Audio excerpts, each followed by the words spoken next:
온전한 사랑. 우리가 참 사랑이라고 하는 그 단어에 대해서 참 성경적으로 많이 우리가 들었는데, 오늘은 온전한 사랑에 대해서 우리가 한번 말씀을 상고하고자 합니다. 오늘 우리가 살아가는 이 시대는 다른 사람들의 실수나 잘못을 너그럽게 수용하지도 못하고 받아들이지 못하는 그런 시대에 우리가 살아가고 있지 않나는 그런 생각이 들 때가 참 많습니다.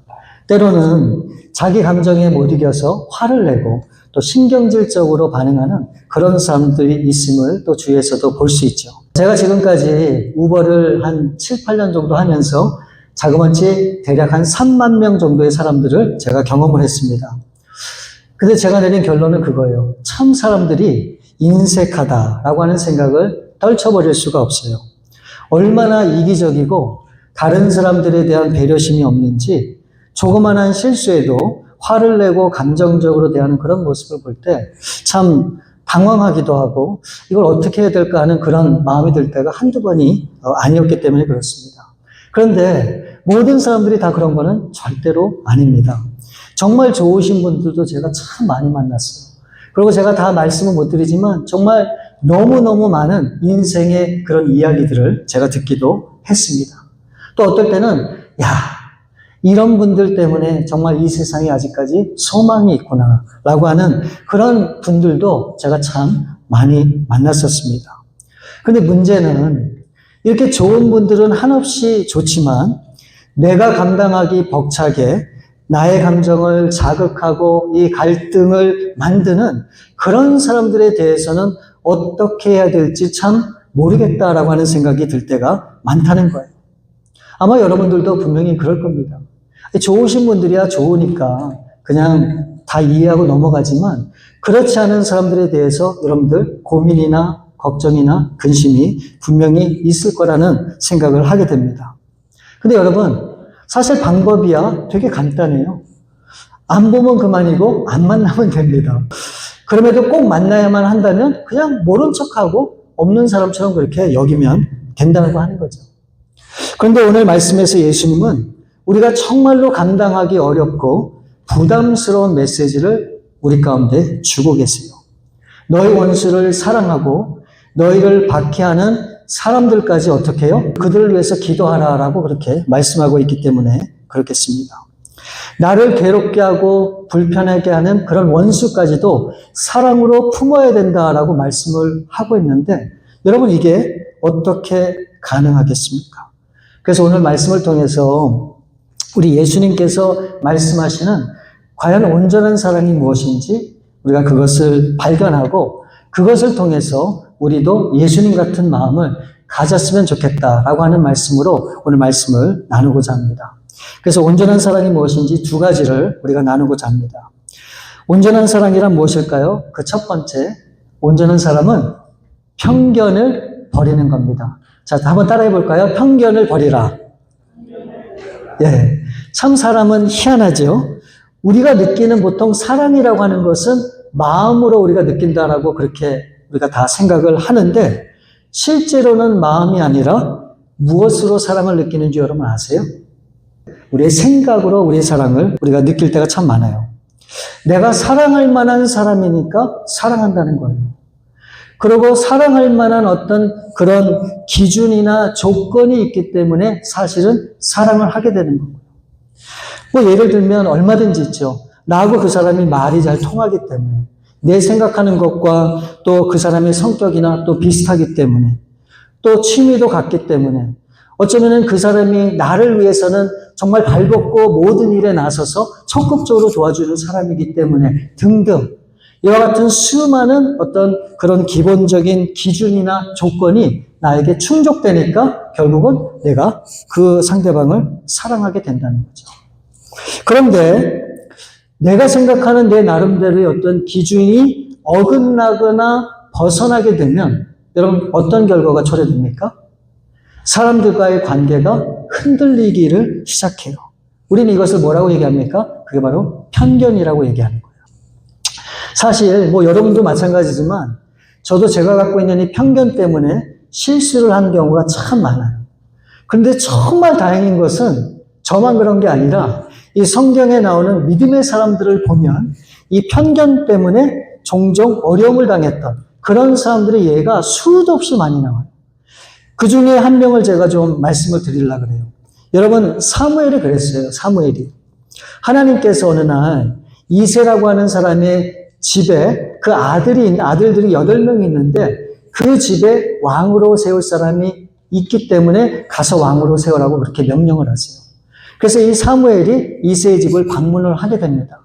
그런데 8명의 아들들이 있어야 되는데 7명밖에 없었던 거예요. 그 한 명은 누군가? 8번째 막내인 다윗.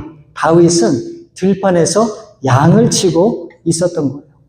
그래서 이 사무엘이 그 아들들을 쭉 보는 순간에 딱 눈에 들어온 사람이 있었어요. 그 사람이 맏아들 엘리압이에요. 엘리압. 그래서 이 사무엘이 그렇게 생각을 했다는 거예요. 아, 이 아들이야말로 하나님의 기름 부어 세울 왕이구나 라고 그렇게 생각을 굳혔다는 겁니다. 그런데 그 이유도 충분히 그럴 만한 이유가 있는 거예요. 왜요? 이 엘리압은 장자, 맏아들, 첫째 아들이잖아요. 그리고 거기에다가 이 말씀에 보면 외모하고 키가 어떻게 해요? 출중했다라고 얘기하고 있어요. 그러니까 딱 봐도 왕이 될 만한 그런 외모와 그런 키와 또 맏아들, 모든 것들이 다 갖춰진 그런 사람이라고 이 사무엘이 생각을 했다는 거죠. 여러분, 하나님은 다윗을 왕으로 세우고자 하셨는데 이 사무엘은 엘리압을 이 왕으로 낙점을 찍었다는 거예요. 편견을 가지고. 이에 대해서 하나님께서 사무엘에게 이렇게 말씀을 하십니다. 사무엘상 16장 7절 말씀에 보시면 여호와께서 사무엘에게 이르시되 그의 용모와 키를 보지 말라. 내가 이미 그를 버렸노라. 내가 보는 것은 사람과 같지 아니하니 사람은 외모를 보거니와 나 여호와는 중심을 보느니라 하시더라. 내가 이미 버렸노라. 하나님께서 이미 버린 사람을 이 사무엘 선지자는 왕이 될 사람으로 보았다라고 그렇게 얘기를 하고 있어요. 누가요? 선지자 사무엘. 아니, 하나님께서 세우신 하나님의 사람이 이미 하나님께서 버리신 사람을 왕이 될 거라고 생각을 했다는 게 여러분 이해가 되세요? 정말 이해가 되세요? 저는 정말 이해가 안 돼요. 그래서 제가 한번 생각을 해봤어요. 그러면 도대체 이 말씀이 의미하는 것이 무엇일까? 제가 내린 결론이 뭔지 아십니까? 이 사건과 이 일이 성경에 기록된 것은 이것이 너무너무 중요한 교훈을 우리에게 주기 때문에 이것을 꼭 반드시 기억하고 알라고 주시는 말씀이라고 저는 그렇게 생각을 해요. 그게 무엇인가? 바로 이 사무엘상 16장 7절에 있는 거예요. 사람은 외모를 보거니와 나 여호와는 어떻게 해요? 중심을 보신다라고 하는 거예요. 그러니까 이 사무엘 선지자가 이 편견을 가지고 이 사람을 봤다면 이 선지자도 그런데 저와 여러분은 어떻겠습니까? 말할 것도 없죠. 그래서 이 말씀을 통해서 우리 가운데 분명히 명시해 주는 거예요. 절대로 사람에 대해서 외모로 보고 편견을 갖지 말아야 된다라고 하는 것을 강조하기 위해서 이 말씀을 우리 가운데 주셨다라고 저는 그렇게 분명히 믿어요. 오늘 본문의 예수님도 같은 맥락에서 이런 말씀을 하고 있습니다. 43절 말씀을 보시면 또 내 이웃을 사랑하고 내 원수를 미워하라 하였다는 것을 너희가 들었으나 지금 이 말씀을 보면 예수님께서는 그동안 이 제자들이 믿어왔고 들어왔던 이웃이라고 하는 그 개념에 대해서 편견이 있다라고 하는 것을 간접적으로 설명해 주시는 그런 말씀이에요. 그러면서 이웃은 사랑하고 원수는 어떻게 해요? 미워하라 라고 했던 것이 그동안 제자들이 들어왔고 알고 있었던 팩트란 말이에요. 그런데 그 사실에 대해서 지금 예수님께서 이 제자들에게 뭐라고 말씀을 하시는가? 44절 말씀을 보면 나는 너희에게 이르노니 너희 원수를 사랑하며 너희를 박해하는 자를 위하여 기도하라. 그러니까 이 말씀을 정리하면 이런 거예요. 원수를 더 이상 미워하지 말고 이웃처럼 대하고 그들을 사랑해야 된다라고 하는 그 말씀을 예수님이 지금 주시는 겁니다. 그런데 우리가 여기서 하나 꼭 짚고 넘어가야 되는 게 있어요. 43절 말씀을 다시 한번 보시면 이렇게 기록이 되어 있잖아요. 또 내 이웃을 사랑하고 내 원수를 미워하라 하였다는 것을 너희가 들었으나. 지금 예수님께서 이 말씀을 언급하시면서 내 원수를 미워하라라고 하는 그런 가르침을 너희들이 지금까지 믿고 알고 있었는데 과연 그것이 무엇이냐고 그렇게 예수님께서 질문을 하신다는 거예요. 그러니까 이 내용은 이 제자들이 과연 원수를 미워하라라고 하는 그 내용을 어디에서 누구에게 들었다는 것인가를 우리가 알아야 되잖아요. 그래서 지금 이 예수님께서 그 말씀을 하시는 거예요. 너희들이 지금까지 원수를 미워하라라고 하는 얘기를 그렇게 알고 있었는데 그게 도대체 어디에서 비롯된 것이냐라고 예수님이 되묻고 있는 거예요. 근데 여러분, 우리가 분명히 알아야 되는 게 있어요. 이 구약 성경 어디에서도 원수를 미워하라라고 하는 말씀은 전혀 기록된 적이 없어요. 그 도리어 뭐라고 말씀을 하시는가? 레위기 19장 18절 말씀에 보면 원수를 갚지 말며 동포를 원망하지 말며 내 이웃 사랑하기를 내 자신과 같이 사랑하라. 나는 여호와니라. 또 그러고 이러고 잠언 25장 21절에서는 내 원수가 배고파하거든 음식을 먹이고 목말라 하거든 물을 마시게 하라. 그러니까 구약에서의 이 가르침도 원수나 이 동포를 어떻게 해요? 이웃으로 받아들이고 그 사람들이 어떤 사람들이든 사랑으로 그 사람들을 감싸야 된다라고 그렇게 가르치고 있다라고 하는 거예요. 그러면 예수님께서 지금 이 말씀에서 직접 언급하신 내 원수를 미워하라 했다라고 하는 그 가르침은 과연 여러분 어디에서 비롯된 것일까요? 어디에서 이 제자들이 그 얘기를 듣고 알고 있었을까요? 결론적으로 말씀드리면 바로 이런 거예요. 성경에는 그런 말씀이 전혀 기록이 되어 있지 않습니다. 그런데 예수님 당시에 유대 종교 지도자들의 잘못된 가르침이 바로 그거였었다는 거예요. 그러니까 이 종교 지도자들이 생각했던 그 이웃은 누구이며 그 원수는 누구였을까? 우리가 그것을 이 누가복음 10장에 나오는 선한 사마리아인의 비유를 통해서 우리가 명확하게 알 수 있습니다. 자, 예수님 당시에 이 유대인들에게 가장 혐오스러운 원수이자 그 편견의 대상이 누구였었냐면 바로 사마리아 사람이었었습니다. 그래서 오죽했으면 이 유대인들은 이 사마리아 사람들을 상종도 하지 않고 이방인보다 더 부정한 사람들로 여겼는데 그 사람들이 바로 사마리아 사람들이었어요. 그래서 예수님께서 지금 그와 같은 그런 사람들에 대해서 이렇게 비유의 말씀을 하고 있는 거예요. 어떤 사람이 있는데 그 사람이 예루살렘에서 여리고로 내려가다가 강도를 만나서 거반 죽게 되었다는 거예요. 그런데 마침 그곳을 지나가던 제사장과 레위인이 그 사람을 발견을 했지만 어떻게 해요? 모른 척하고 그냥 지나갔다라는 거예요. 근데 여러분, 이 제사장과 레위인이 누굽니까? 누구보다도 이 율법을 잘 알고 있는 그런 사람들이란 말이에요. 그러면은 제가 조금 전에 말씀을 드렸지만 이 구약의 율법에서는 이 이웃에 대해서 어떻게 하라고 가르쳤습니까? 사랑하라고 그렇게 가르쳤잖아요.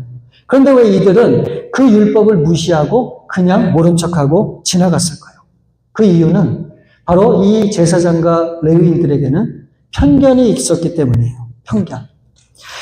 이들은 종교적 신분을 가지고 율법을 더욱더 잘 실천하고 따라야 될 사람들인데 이 사람들에게는 무슨 생각이 있었는가? 자신들이 도와야 될 그런 사람들과 또 분리해야 될 사람들이 누구인지를 명확하게 구분하고 있었던 거예요. 그 경계를 분명히 정하고 있었던 사람이 바로 이 제사장과 레위인이었다라고 하는 것을 우리가 알 수 있죠. 그런데 이 유대인들이 원수처럼 여기는 이 사마리아인은 그 모든 편견을 빼고 어떻게 합니까? 강도 만난 자의 이웃이 되는 거죠. 그래서 이 예수님은 사마리아인의 이 비유를 통해서 진정한 이웃이 누구이며 이웃사랑이 무엇인지를 이 누가복음 10장에 나오는 이 비유의 말씀을 통해서 저와 여러분 가운데 알려주시는 거예요. 그러니까 내 안에 있는 이 선입견과 편견이 있다면 그것을 깨지 않고서는 절대로 우리가 사랑을 할 수 없다라고 하는 것을 명확하게 보여주는 그런 말씀입니다. 이 종교인들이나 바리새인들이나 제사장들이나 정말 소위 하나님의 그런 일을 하는 하나님이 세우신 사람이라고 하는 그런 사람들에게는 이 편견이 있었다는 거예요. 그래서 정말 하나님이 원하는 그런 마음으로 사랑하지도 못하고 다가가지도 못했다라고 하는 것을 분명히 말씀하고 있는 그런 말씀이에요. 오늘날 저와 여러분은 어떻습니까? 혹시 여러분은 편견이 없으세요? 저 사람은 이렇기 때문에, 저 사람은 저렇기 때문에, 세상은 이렇기 때문에, 그렇기 때문에 이렇게밖에 할 수 없다라고 하는 여러분의 생각을 정당화하고 그것을 옳다고 주장하는 그런 분들도 분명히 계실 거예요. 그것 때문에 우리가 세상 가운데 다가가지 못하고 죽어져가는 영혼 가운데 다가가지도 못하고 정말 삶에서 고통스러운 그런 사람들 가운데 우리 마음을 나누지 못하는 이유도 바로 거기에 있는 거예요. 우리가 가진 배려, 편견 때문에, 벽 때문에. 오늘 말씀은 내가 갖고 있는 그 편견을 완전히 브레이크다운, 완전히 없애기를 원하는 그런 하나님의 마음을, 진심을 보여주고 있는 거예요. 여러분, 요즘에 가장 핫하게 뜨는 뉴스가 있는데 혹시 여러분 아세요? 바로 그것은 한국의 방탄소년단, 그 BTS하고 그래미와의 갈등이 연일 보도되고 있습니다. 얼마나 흥미진진한지 몰라요. 여러분 다들 내용을 아시겠죠? 아실 텐데 이 문제가 불거진 근본적인 여러분 이유가 뭔지 아십니까? 다른 거 아니에요. 예, 편견과 차별 때문에 이와 같은 일이 있게 된 것이다 라고 하는 것을 우리가 보게 돼요. 여러분 우리는 지금 21세기를 살아가고 있잖아요. 근데 예수님 당시에 있었던 이 편견이 오늘 살아가는 우리에게도 똑같이 문제로 우리 가운데 있다라고 하는 것에 우리는 정말 깊은 그 고민을 해야 된다라고 하는 겁니다. 여러분 편견을 가지면 정말 우리는 하나님의 뜻대로 온전한 사랑을 이룰 수가 없어요. 우리는 말은 그렇게 할 수 있죠. 예, 사랑해야죠. 사랑합니다. 그러나 실제 우리의 삶에 내 마음과 생각 속에 이런 편견으로 꽉 사로잡혀 있어서 그것을 뚫지 못하고 허물어뜨리지 못한다면 우리는 형식만 남아있는 종교인으로 그렇게 살아갈 수밖에 없는 거예요. 그러나 우리가 내가 갖고 있는 이 모든 편견을 다 부숴버리고 정말 새로운 그런 마음으로 하나님의 눈으로 이 세상을 바라보고 사람을 바라보게 되면 이제는 보이기 시작할 거예요. 정말 하나님이 무엇을 원하시는지, 하나님이 무엇을 기뻐하는지, 그리고 과연 내가 어떻게 살아야 하는지가 분명히 명확해질 것이다. 저는 그렇게 분명히 믿습니다. 그래서 여러분, 편견을 버려야 돼요. 이 편견을 버리지 못하면 우리는 절대 하나님 앞에 쓰임도 받지 못하고 하나님이 원하시는 온전한 사랑을 이룰 수 없기 때문에 그렇습니다. 온전한 사랑이란 무엇일까? 첫 번째, 편견을 버리는 것이고 두 번째는 누구에게나 공평하게 대하는 마음입니다. 자, 오늘 본문 말씀 46절과 47절 말씀을 보시면 너희가 너희를 사랑하는 자를 사랑하면 무슨 상이 있으리요? 세리도 이같이 아니하느냐? 또 너희가 너희 형제에게만 무난하면 남보다 더하는 것이 무엇이냐? 이방인들도 이같이 아니하느냐? 지금 여러분 이 말씀은 예수님께서 누구에게 하시는 겁니까? 바로 예수님의 제자들에게 하시는 말씀이에요. 예수님께서 산 위에 올라가셨고 그 산 위에 따라 올라온 그런 제자들에게 주시는 말씀, 산상수훈이란 말입니다. 그러니까 예수님을 따르고자 하는 사람들, 하나님의 나라의 백성으로 살아가고자 하는 사람들에게 주시는 말씀이 바로 이 말씀이에요. 예수님께서 당시 가장 소외받고 버림받은 사람들이 누구인지를 이 말씀을 보면 그 사람들이 누굽니까? 46절에 나오는 세리, 또 47절에 나오는 이방인. 여러분, 당시 유대 사회에서 이 세리는 이 로마의 권력에 빌붙어 사는 그런 사람으로 유대인들의 피를 빨아먹는 사람으로 취급을 했어요. 그러니까 정말 죄인 중에서도 악한 그런 죄인으로 낙인 찍힌 사람들이 바로 이 세리였어요. 그리고 당시 이방인들은 어떤 사람으로 취급되었는가? 사람 같지도 않은 사람들, 하나님 앞에 버림받은 사람들로 인식됐던 사람들이 바로 이 이방인들이란 말이죠. 사람 취급하지도 않는 이 세리와 이방인들을 언급하면서 이렇게 예수님이 말씀을 하시는 거예요. 너희들이 사랑하는 자를 사랑하듯이 이 세리들도 그 가족들과 친구들과 그 주위에 있는 사람들을 사랑하지 않느냐. 또 너희들이 형제에게 무난하고 그렇게 형제들에게 잘하는 것처럼 이 이방인들도 그렇게 한다라고 하는 것을 재차 강조하는 그런 말씀이에요. 그러면서 결정적으로 뭐라고 이렇게 제자들에게 묻는 것이냐면 너희들이 그렇게 하는 것처럼 이 세리들과 이방인들도 그렇게 한다는 거예요. 그러기에 너희나 세리나 이방인들이 과연 무엇이 다르느냐라고 하는 말씀을 지금 하신다는 거예요. 그러니까 이것을 오늘날로 다시 말을 바꿔서 얘기하면 그런 거예요. 세상 사람들도 서로 사랑하고 의지하고 존중하고 서로 아끼고 가족들과 친구들에게 그렇게 사랑으로 대하는 것처럼 우리 그리스도인도 그렇게 하는 것이 당연한 거 아니냐라고 하는 것을 되묻고 있는 그런 말씀이란 말이에요. 그러니까 이 말은 무슨 말입니까? 우리 크리스찬들이나 이 세상 사람들이나 이런 모든 기본적인 것들은 다 그렇게 한다는 거예요. 그러니까 누구든지 차별하지 말고 공평하게 대할 수 있어야 된다라고 하는 것을 지금 예수님이 이 제자들에게 말씀을 하고 있는 거예요. 제가 오래전에 이제 차가 필요해서 이제 시간이 잠깐 나서 이제 차를 그냥 보려고 쇼핑하러 이제 어떤 딜러에 제가 갔어요. 차를 뭐 앉아보고, 뭐 타보고, 뭐 이렇게 겉에서 보고, 뭐 이렇게 30분 정도를 돌아다녔는데 아무도 나오지 않는 거예요. 그래갖고 뭐 그런가 보다라고 생각을 했거든요. 근데 갑자기 어떤 정장을 한 사람이 그 딜러에 들어오는 거예요. 그랬더니 갑자기 누가 튀어나오는 거예요. 그랬더니 세일즈맨이 막 그냥 웃으면서 뭐 인사하고 막 그런 거를 제가 이렇게 보면서, 참 차별을 해도 이렇게 하는구나라고 하는 그런 생각을 제가 느낄 때가 참 있었습니다. 아마 여러분들도 분명히 그럴 때가 있었을 겁니다. 여러분, 우리 예수님은 어떻게 하셨는지 아십니까? 그 당시에 가장 소외받고 철저하게 배제되고 차별받던 그런 사람들에게 먼저 손을 내미신 분이 우리 예수님이세요. 모두가 부정한 자라고 손가락질했던 그런 나병 환자에게 손을 내민 분이 우리 예수님이세요. 유대인들이 개처럼 여기며 상종도 안 했던 그런 수가성 여인을 찾아가서 깊은 대화를 나누셨던 분이 바로 예수님이세요. 또 누구에게나 죄인으로 취급받던 이 마태나 삭개오, 이 세리를 찾아가셔서 함께 식사하며 시간을 보내신 분이 누굽니까? 바로 그분이 예수님이세요. 우리 예수님은 내 편이 없고 너 편이 없고 배운 자가 없고 못 배운 자 구별도 없으시고 또 부한 자와 가난한 자의 경계도 없으셨고 또 의인과 죄인이라는 세상의 모든 차별적인 등급을 다 완전히 무너뜨리신 분이 바로 우리의 예수님이세요. 여러분, 오늘 우리는 어떻습니까? 서로 사랑하죠. 존중합니다. 또 우리가 사랑 안에서 서로 섬기고 그렇게 우리가 신앙생활을 하고 있죠. 근데 여러분, 우리가 어디서 그렇게 합니까? 교회에서만. 또 우리가 누구에게 그렇게 합니까? 우리가 사랑하는 사람에게만. 여러분, 이게 문제라는 거예요.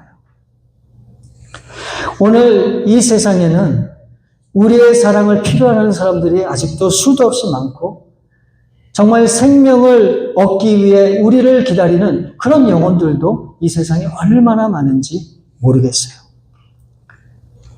우리는 여러 가지 이유를 대고 이런저런 이유 때문에 다가가지 못하고 그런 사람들을 마음에도 두지도 않고 그런 사람들을 생각도 안 하고 찾아갈 생각을 더더욱 안 하는 그런 우리의 모습을 보면서 우리는 예수님이 정말 기뻐하는 그런 평등한 모습으로 대하는 그런 삶이 우리 가운데는 없다고 하는 것이 문제가 아닐까 하는 그런 생각을 해봤어요. 자, 그래서 이에 대해서 우리 예수님께서 아주 중요한 그런 말씀을 하세요. 45절 말씀에 보시면 이같이 한즉 하늘에 계신 너희 아버지의 아들이 되리니 이는 하나님이 그 해를 악인과 선인에게 비추시며 그 일을 의로운 자와 불의한 자에게 내려주심이라. 여기서 이같이 한 즉은 뭡니까? 바로 그 앞절에 나오는 그런 내용을 의미하는 거잖아요. 그래서 44절에 보면 뭡니까? 이같이 한 즉, 즉 원수를 사랑하게 되면 지금 이 45절에 뭐라고 얘기합니까? 하나님의 아들이 된다라고 그렇게 말씀하고 있는 거예요. 여러분, 이게 중요한 말씀이에요. 보세요. 우리가 원수까지도 사랑을 하면 하나님께서 우리가 하나님의 아들이 된다고 말씀을 하셨잖아요. 자, 그러면 하나님의 아들이신 예수님은 결국은 원수를 사랑하기 위해서 이 땅에 오셨다라고 하는 것으로 우리가 그렇게 해석할 수도 있는 거예요.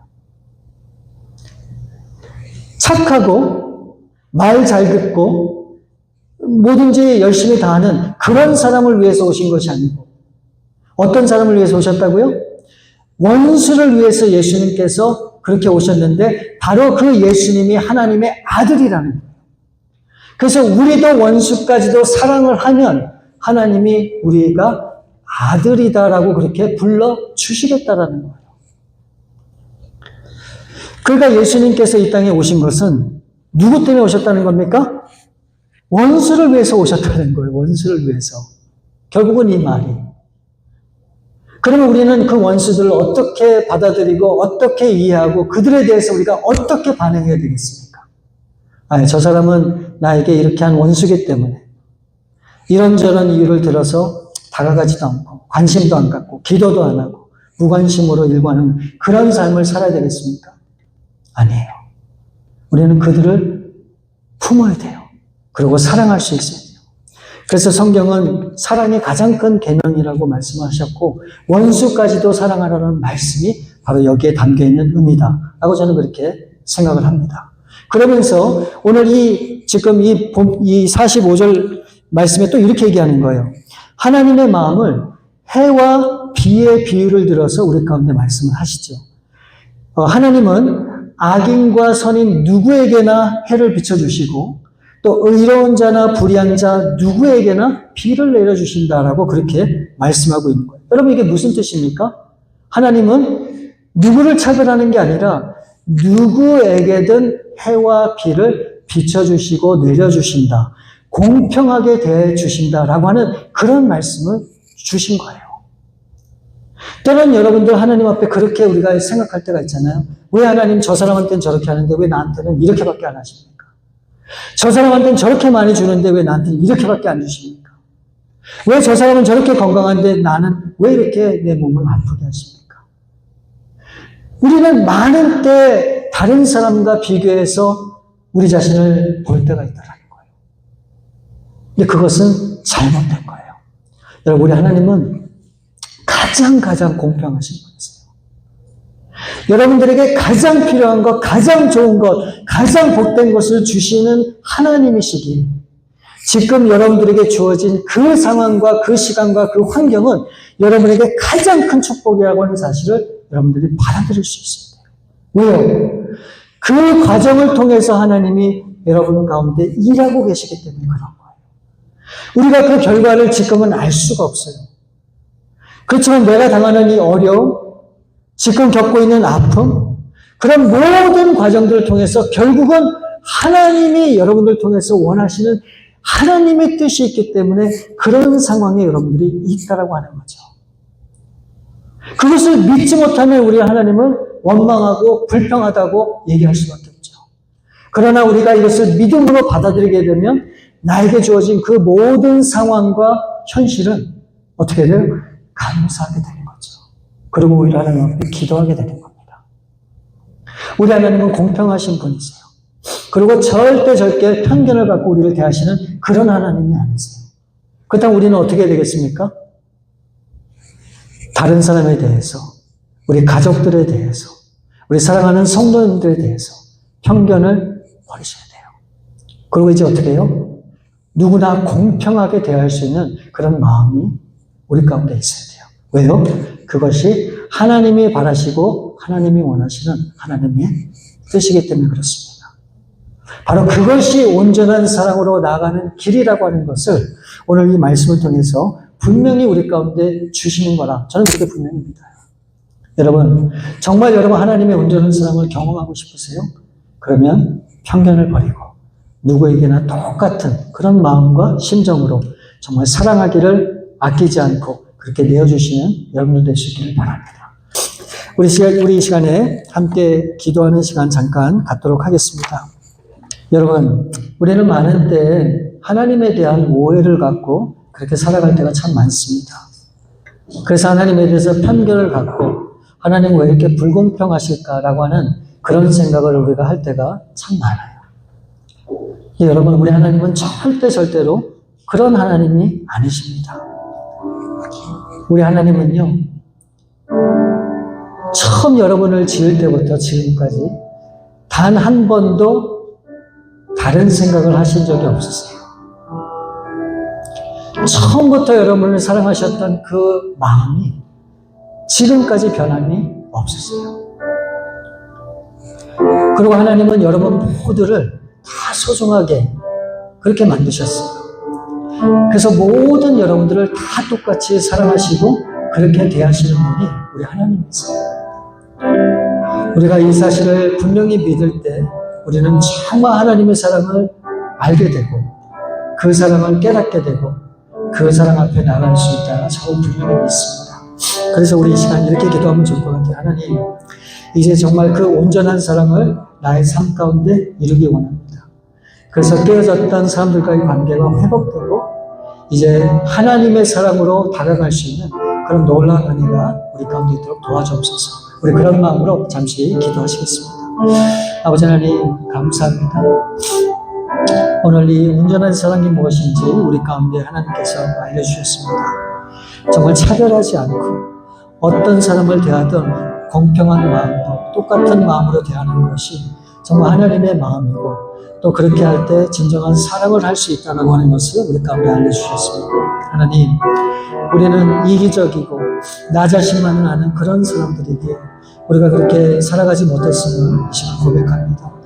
이제 우리 사랑하는 성도님들, 다른 사람이 어떻게 생각하든 다른 사람들이 어떻게 받아들이든 이제 우리는 그 모든 생각을 떨쳐버리고 이제 온전한 마음으로 이제 차별하지 않고 편견을 가지지 않고 이제 온전히 하나님의 사랑으로 다가가는 저희들 될 수 있기를 원합니다.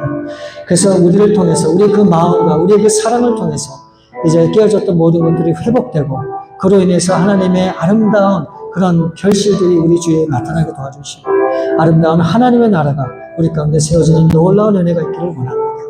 이 귀한 일에 우리를 사용해 주시고 그와 같은 일에 우리가 온전히 설 수 있도록 하나님 우리를 이끌어 주시고 함께 해 주옵소서. 우리 참으로 좋으신 아버지 하나님 감사합니다.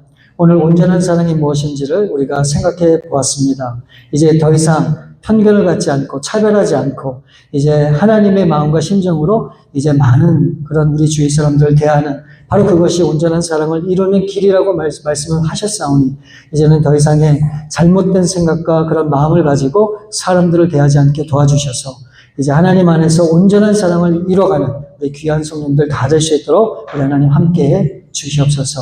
모든 것을 주 앞에 감사함을 드리옵고 우리 거룩하신 주 예수 그리스도의 이름으로 기도 올려옵나이다. 아멘. 아멘.